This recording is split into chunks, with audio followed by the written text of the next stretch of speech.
Ahoy! Welcome to the Zlín Film Festival Bubbles, where we every day welcome one of the most bubbly, sparkling guests of the Zlín Film Festival, and we have an extra bubbly guest for you today, or extra sparkling. By the way, Bubbles was also the name of Michael Jackson's chimpanzee, so we will have this edition of our program as a tribute to that animal. And the guest of today is Julie Madsen, all the way from Denmark, here in Zlín to present a documentary that is called It's Always Been Me. And I think Julie will now explain us what the documentary is about. Yes, thank you for having me here. The film is about two young people. There's Max and Bastian, and I filmed them from the age of 12 to 14. And Max just came out as a transgender boy. That means he was born as a girl. And Bastian is considering his gender, and he's very much in doubt if he's a girl or a boy. So the film follows them through their journey, discovering who they are. And I focused a lot on the family support and the respect that they have in their families, which even though the families are very different from each other, the way they raise their children. Yeah. Actually, this is one of the things that I wanted to ask you, and we will talk about the family subject for sure later. But for decades, we didn't hear much about this subject. It was a little bit out of our daily reality. Nowadays, we have one film after another coming to the festival scene. In every festival, new titles are coming up about similar subjects. And still, I have the idea that there is something that makes your film stand out among all the other ones.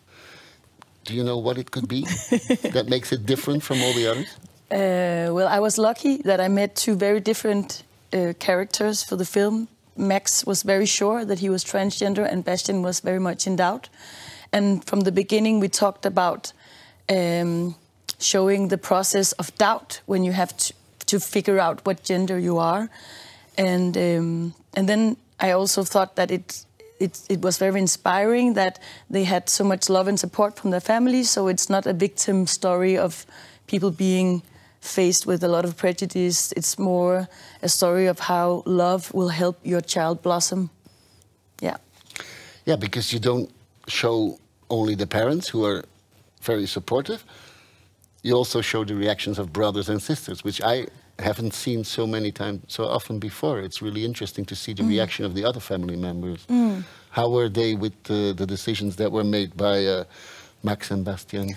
Well, they were very supportive from the beginning, and actually, while editing, we were showing rough cuts to a target group that was children from 10 to 13.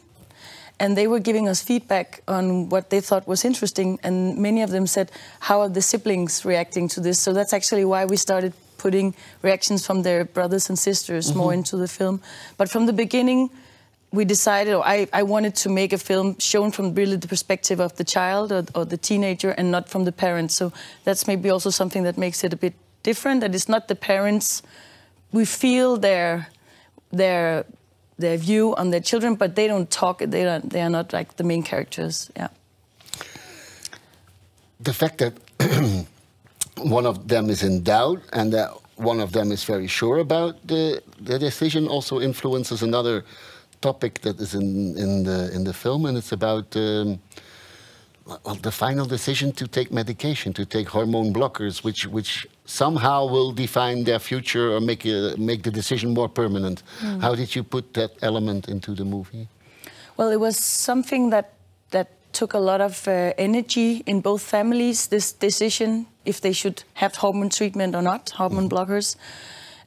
So I worked with Max and Bastian in that way, that I always spoke to the parents about the subjects, and they all of them thought that it was very important to have this, the considerations around hormone treatment, and also to bring in all the scary aspects of it, which is like, what does it do to the brain to stop the development of the natural process when you become a teenager? What does it do to the brain to have hormone blockers? So for Bastian, he was very scientific about it, and he wanted to really understand the biology and everything.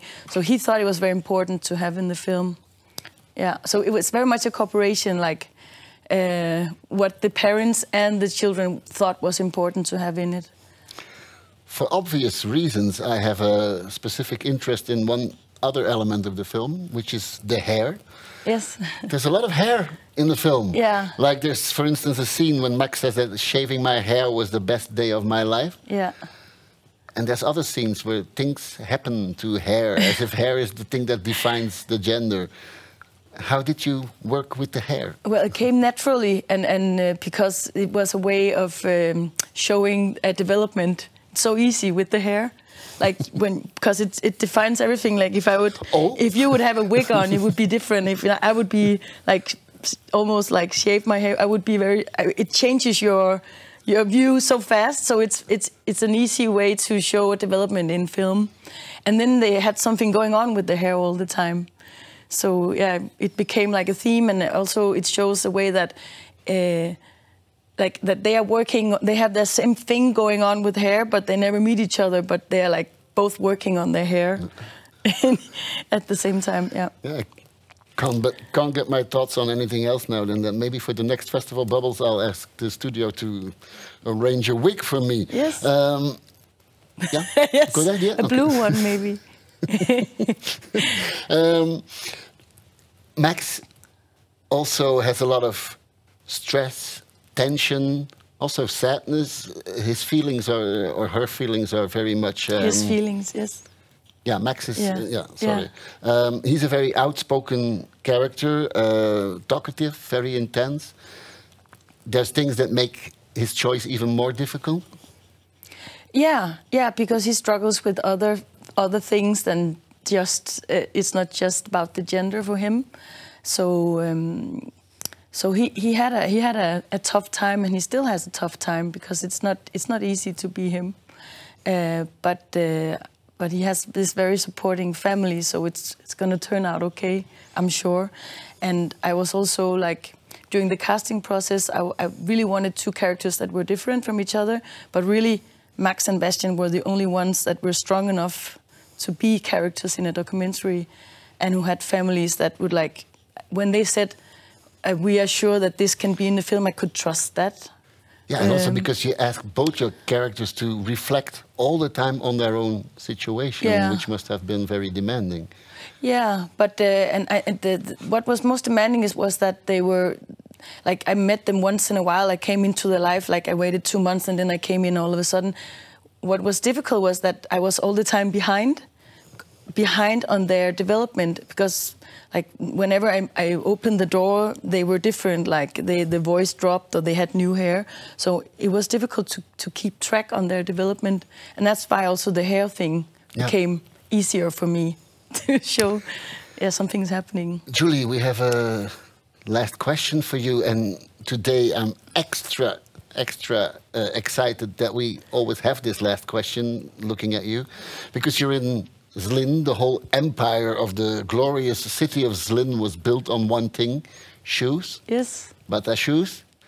So to all our guests we ask, could you please show the camera your shoes and tell us a story about why you are wearing these shoes, or what they mean to you? What's the story behind your shoes?